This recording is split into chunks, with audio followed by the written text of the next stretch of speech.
अमेरिकी राष्ट्रपति Donald Trump अचानक भारत की इतनी खिलाफत क्यों करने लगे? मोदी को अपना परम मित्र बताने वाले ट्रंप अचानक मोदी से इतने खफा कैसे हुए? पाकिस्तान से अमेरिका की नजदीकियां एकाएक कैसे होने लगी?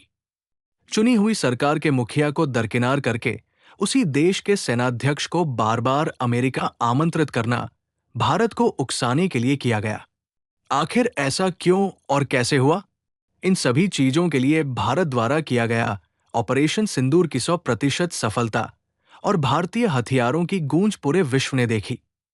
यही बात अमेरिका का नागवार गुजरी। भारतीय हथियारों के 100% सटीक निशाना देखकर अमेरिका को अपने हथियार बाजार पर असर पड़ने का डर सताने लगा।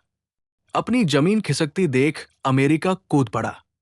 यहां तक तो ठीक था, लेकिन अमेरिका ने आगे आकर ट्विटर पर ही युद्ध विराम की घोषणा कर दी।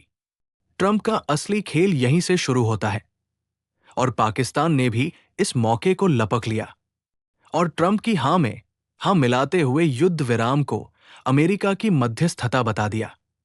भारत चुपचाप इन सभी चीजों को बड़े शांतिपूर्वक देख रहा था, लेकिन ट्रंप को जलन तो तब हुई जब प्रधानमंत्री नरेंद्र मोदी ने भारतीय संसद में अमेरिका और ट्रंप पर पानी फेरते हुए कहा कि विश्व के किसी भी नेता ने युद्ध विराम में हस्तक्षेप नहीं किया।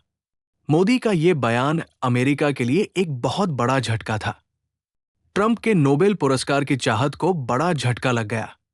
इन सभी चीजों के बाद ट्रंप खुलकर मैदान में आ गए और पाकिस्तान के सेनाध्यक्ष असीम मुनीर को अमेरिका बुलाया और दोनों तरफ से अमेरिकी मध्यस्थता की बड़ी जोर-शोर से बातें की गई।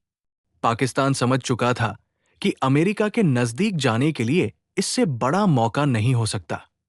इसलिए असीम मुनीर उम्मीद के अनुसार एक कदम आगे बढ़कर ट्रंप को शांति का नोबेल पुरस्कार के लिए नॉमिनेट करने की सिफारिश कर दी और ट्रंप बड़े जोश में आ गए और भारत सहित विभिन्न देशों पर कड़े टैरिफ लगाने की घोषणा कर दी और कारण बताया रूस-यूक्रेन युद्ध के भारत द्वारा तेल खरीदना।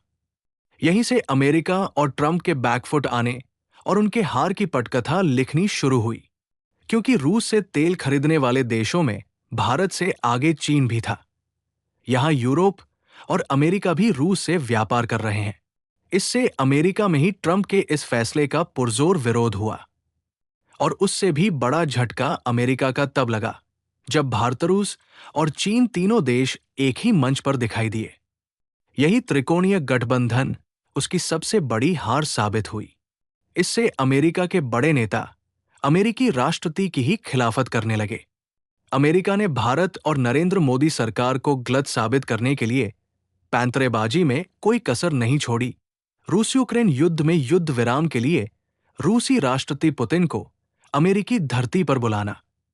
लेकिन भारत रूस अमेरिकी साजिशों को भांप चुके थे, इसलिए पुतिन ने युद्ध विराम के लिए अमेरिकी मध्यस्थता बिल्कुल स्वीकार नहीं की और रूस-यूक्रेन युद्ध पर अमेरिकी असर नहीं हुआ और ट्रंप पूरे तरीके से बैकफुट पर आ गए।